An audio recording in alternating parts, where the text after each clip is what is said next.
గురువును ఆశ్రయించటం వల్ల సుఖదుఖాలు, శీతోష్ణాలు వంటి ద్వంద్వాల వల్ల కలిగే తాపాలు తొలుగుతాయి. ద్వంద్వాల వల్ల వైరాగ్యము, మోహం కలుగుతూ ఉంటాయి. ఎలా కలుగుతాయంటే దానికి కొన్ని ఉదాహరణలు చూద్దాం. ఒక ఆయన తన సర్వస్వాన్ని త్యాగం చేసి ఒక పెద్ద గుడి కట్టించాడు. కానీ ఎప్పుడూ ఆయన ఆ గుడినే చూస్తూ కూర్చున్నాడు. అలాగే మరో పెద్ద మనిషి పెద్ద దానం చేసి నేను దానం చేశానని అందరికీ 10 సార్లు చెప్పుకున్నాడు. ఇటువంటి వాడు అన్నిటినీ వైరాగ్యంతో కూడిన మోహాలు అంటారు, మోహాలు అంటున్నారు. మరికొందరికి పాపిష్టి మొహం ఉంటుంది. ఏది చూసినా నాకే కావాలనిపిస్తుంది. ఎలాంటి పరిస్థితుల్లోనూ ఎవరికీ ఏమీ ఇవ్వబుద్ధి కాదు. దీనినే పాపిష్టి మొహం అంటారు. ఈ మొహాన్నే తాపం అంటారు.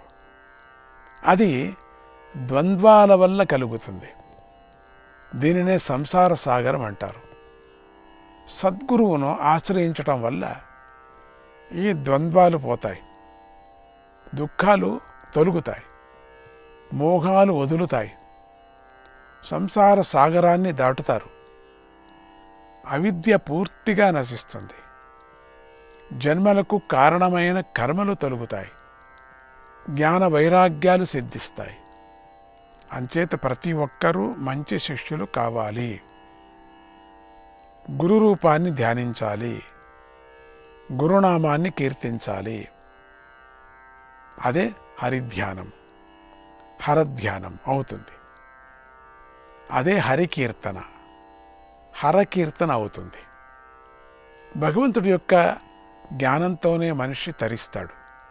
కనుక జ్ఞానం అనేది పుస్తకాలు చదివితేనో, ఉపన్యాసాలు వింటేనో, తలబద్దలు కొట్టుకుంటేనో రాదు.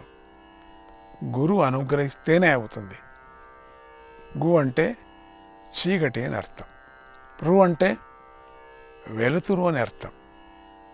అంటే జ్ఞానాన్ని, అంటే ఇప్పుడు జ్ఞానం కావాలనుకున్నారు, అజ్ఞానాన్ని మిరింగివేసే గురువే పరబ్రహ్మము అని అర్థం.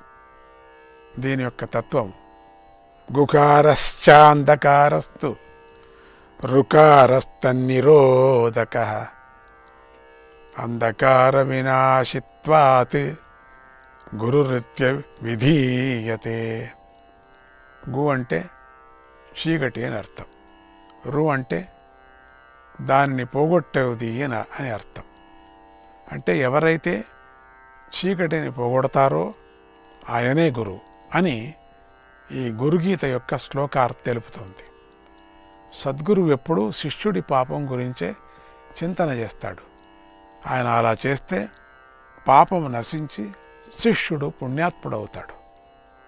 ఎప్పుడూ మెచ్చుకుంటూ ఉంటే పుణ్యాత్ముడు కాడు కదా. అంచేత సద్గురువును ఆశ్రయించిన శిష్యుడు ఎప్పుడు గురువును పొగడాలే కానీ తాను మాత్రం గురువు నుంచి పొగిడించుకోకూడదు. బాగా జ్ఞాపకం పెట్టుకోవాలి మీరు. మమ్మల్ని గురువుగారు ఏమీ పొగడరే, ఇంత పని చేశాను, అంత పని చేశానంటే అక్కడికి పాపిష్టం అయిపోతుంది. నువ్వు పాపాన్ని కట్టుకున్నట్టు లెక్క. గురువు పొగడకూడదు. మన పాపాన్ని గురించి ఆయన ఎప్పుడు దండిస్తూనే ఉండాలి. అంటే నేను గొప్పగా సేవ చేశాను, నేను ఎంత కష్టపడ్డానో, పగలు రాత్రి కష్టపడ్డాను అనకూడదు. ఎవరి కోసం చేశావు? నీ పాపం పోవటానికి, నీకు బువ్వ కోసం చేశావు. జ్ఞాపకం పెట్టుకో. రెండిట్లో ఏదో ఒకటి నీకు. అందుకని అట్లంతా అనకూడదు. అసలు ఛాన్స్ దొరికిందే సేవ చేయటానికి. ఆయన ఎవరు లేకపోయినా ఉండగలరు. గురువుగారు పనికే అక్కర్లేదు, ఒక్కడే ఉండగలరు. ఇవన్నీ ఉన్నాయి కాబట్టి మీరంతా చేరుకున్నారు. ఇవన్నీ నేను వదిలేశాననుకో, మీరెవరూ అక్కర్లేదు. అందుకని అది తెలుసుకోవాలి మీరు. మా కోసం గురువుగారు ఇవన్నీ చేస్తున్నారు అనుకోవాలి మేము. అది జాగ్రత్తగా ఉంటే మీరు బాగా ఉంటారు. చాలా గొప్పగా మీరు చెప్పుకోకూడదు, అది చేశా ఇచ్చేసా అని. నేను ఎప్పుడు నేనే చేయాలా అనేది కూడా అనుకోకూడదు. నేను ఎప్పుడు ఎక్కడ అన్ని చోట్ల నేనే తిరగాలనేది కూడా అనుకోకూడదు. గురువు మాట, గురువు బాట మనం అనుసరించాలి. అంతేగాని గురువుకి ఏ విధమైనది ఇబ్బంది పెట్టకూడదు.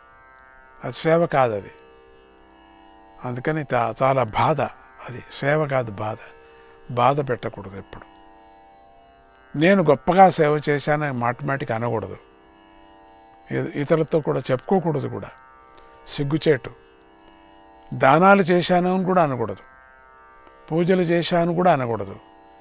విద్యాపరంగా సేవ చేశాను కూడా అనకూడదు. ఇక నాదపరంగా సేవ చేశాను కూడా అనకూడదు. అనేక విధాలుగా సేవ చేశాను కనుక నన్ను గురువు ఎప్పుడూ మెచ్చుకోవాలి.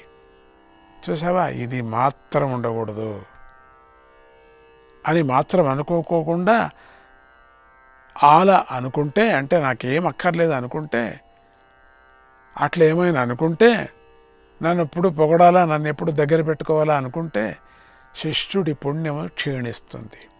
Thank for watching. Please subscribe, like, comment and share.